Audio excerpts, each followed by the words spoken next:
My name is Morgan Wiseman. I've served the U.S. government for nearly 30 years. I've seen and done things I'm not proud of, things that most people wouldn't believe. But the things that haunt me the most, that keep me awake at night, aren't the missions I completed or the lives I took. No. It's the knowledge of what really lurks on this planet, things they try to keep secret, things that by all logic shouldn't exist. Not all fairy tales are just made up. And trust me when I tell you, they aren't as friendly as the movies make them seem. Some might look innocent, but most are predators. They're cunning, ruthless, and they've been here longer than we have. They used to call me the ghost because I could move in silence, disappear into the shadows, and sense things before they happened.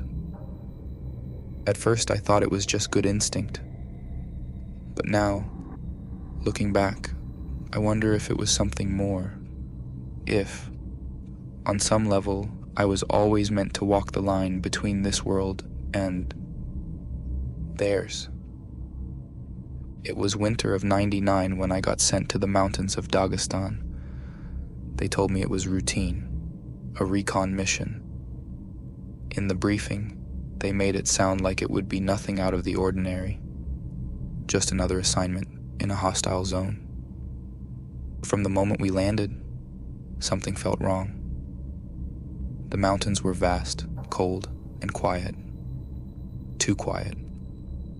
Even the wind seemed afraid to make a sound. As we made our way up the ridge, I felt a tension in the air, like we were being watched. It wasn't fear, not the usual kind anyway. It was a deeper unease, a sense that the mountain itself was hiding something. Every step heightened that feeling, like we were trespassing somewhere we weren't welcome. Then, halfway up the slope, gunfire erupted. We scattered, each man diving for cover, bullets slicing through the air, hitting the rocks around us. I didn't have time to think. I just moved. Training kicked in, and I was a machine, taking cover, firing, scanning for threats. My team was well trained, but it was brutal. By the time the dust settled, we'd lost 2 men, and another lay critically wounded. But there was something else. As I looked up from cover, I caught sight of a figure standing high above us, watching from a ledge. It was too far to see clearly, but something about it chilled me. It wasn't one of the insurgents. This figure was still draped in dark clothing, just observing. Our eyes met, and I felt an unnatural cold settle in my bones. It was as if I was being examined, measured. And then, just like that, he was gone. When I got back to base, I tried to talk about it, tried to explain what I'd seen, but no one seemed to take me seriously. My superiors said I was just stressed. I let it go, at least outwardly, but that feeling lingered. I knew there was more to what we'd experienced in those mountains than they wanted me to believe. A few weeks later, I started noticing odd things around the base. Unfamiliar faces showed up in places they shouldn't be, always watching, always silent. Files I needed access to disappeared without explanation, and I got orders to meet in isolated rooms with no indication of who had issued them. It was subtle, but it felt like I was being tested. Then one evening, I got a message. Report to a private office, immediately. The note was brief and gave no reason, but I felt a weight behind it. I followed the instructions, walking into a dimly lit room where a single man sat waiting. He introduced himself as Gray, but that was all I'd get out of him. Everything about him felt unsettling, as if he was studying me, measuring me the way you might assess a specimen in a lab. I've been around authority my whole life, but Gray's calmness felt cold, almost inhuman. He didn't waste time. He congratulated me on the Dagestan mission, his words cutting through the air like a knife.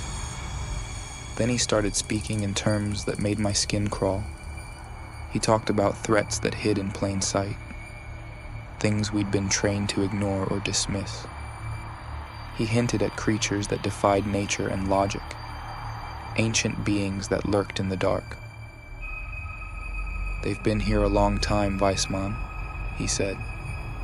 "Longer than humans, in some cases. And they aren't going anywhere." Gray told me there was a task force, a unit dedicated to hunting and containing these beings, to keeping the world safe from what it couldn't understand. It sounded insane, like something out of a horror story. But the way he spoke, the certainty in his voice, part of me believed him. And that part of me felt a cold, hollow fear that everything I'd sensed over the years was only the beginning. "You have a choice," Gray said, his gaze fixed on me, unblinking. "You can return to your old life, pretend this conversation never happened. Or you can step into the shadows and see for yourself what's really out there. But understand this: there's no going back. You'll see things that will stay with you forever, things that will mark you."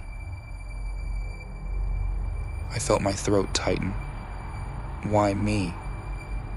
Gray's expression didn't shift. "Because you're already one of us," he replied. "You've sensed it your whole life.